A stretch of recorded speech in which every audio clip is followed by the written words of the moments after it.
Photoshop makes it really easy to create your own custom pattern and then place that pattern along a path like you can see in this illustration. In order to do this, we'll start by creating a new document. Under File, I'll choose New, and then under the Photo area, I'll choose the default Photoshop size. In order to create the shape that we want, I'll select the Custom Shape tool and then use the downward pointing triangle in order to access the gear icon in order to load all of the shapes, because by default, only a selection of the shapes that Photoshop has to offer are loaded, and I want to see them all. So I'll choose All. I don't need to append it because I don't have any custom shapes. I'll click OK, and here we have the chevron shape that we need to create our pattern. I'll select it, but before I draw with it, I want to make sure that I have my option here changed to pixels. Now we can click and drag out a shape, but I can also just click in the background.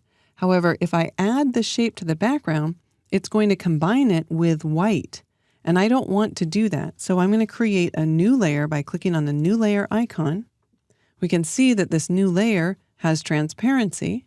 So I'll click anywhere in my image area, and I'm going to create a custom shape that's 200 by 200 pixels.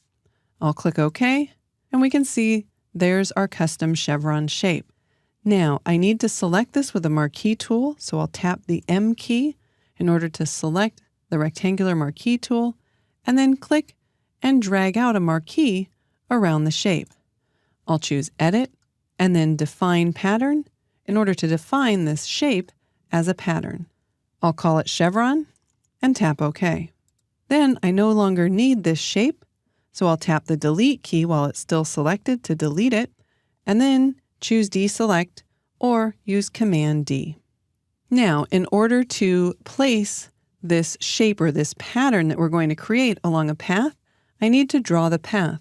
So I'll select the Pen tool from the toolbar, click once on the left-hand side of the image, hold down the Shift key, and click on the right side of the image. In order to see what we're doing a little bit more clearly, I can toggle back on the visibility of the background layer. I want to make sure that my foreground color is black, so if it's not, just tap the D key in order to set your default foreground and background color. Then I'll choose Edit, Fill, and for Contents, I'll select Pattern. I'll choose the custom pattern that we just created and enable the script and select Place Along Path. I'll choose OK, and in the Place Along Path options, I'll leave the pattern scale to 1, leave the spacing to 0. I'll make sure that I adjust the spacing to fit, otherwise it might not fit along the path. You can adjust the angle from path for fun.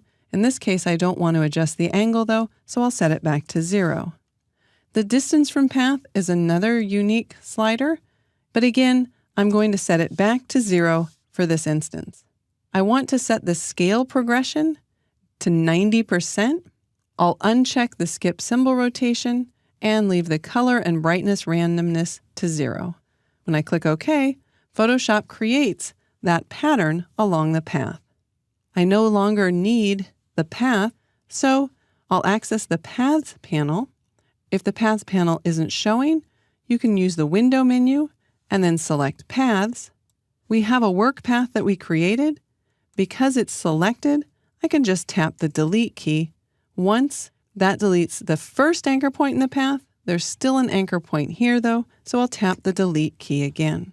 I'll return back to my Layers panel, and I'm going to make a duplicate of this layer by using the keyboard shortcut Command J. In order to use the Move tool, I'll tap the V key. I'll make sure that Auto Select Layer is toggled off, and click and drag to reposition it. I want to give it a little bit of space because I'm going to make another duplicate, again using Command J. This time I'll transform the duplicate, so I'll use Command T or Edit Free Transform, and then flip it horizontally and scoot it up to reposition it, and tap Return or Enter once it's in position. If I need to, I can use the arrow keys in order to nudge it. Now, in order to create that rainbow effect across all three of these layers, I'll put all 3 of the layers into a single group. On the Layers panel, the first layer is selected on top. I'll hold down the Shift key to select all 3. Then I'll drag them down to the new group icon, and I'll add a color gradient fill layer. I'll choose Layer, New Fill Layer, and then Gradient. I'm going to want to clip this to the chevrons, so I'll check Use Previous Layer to create clipping mask. I'll click OK. Then I'll use the downward pointing triangle in order to select this default rainbow gradient, and then change the angle to the left so that we see more of the colors. In order to apply that, I'll click OK, and then moving down to the background layer, I'll do a quick Edit, Fill. This time, for my contents, I'll use black and click OK in order to have those chevrons just stand out a little bit more from the background. If I need to reposition them, I'll select the group and then just drag them up and over to the right to center them in the image area. So there you go, a great way to create patterns along paths in Photoshop.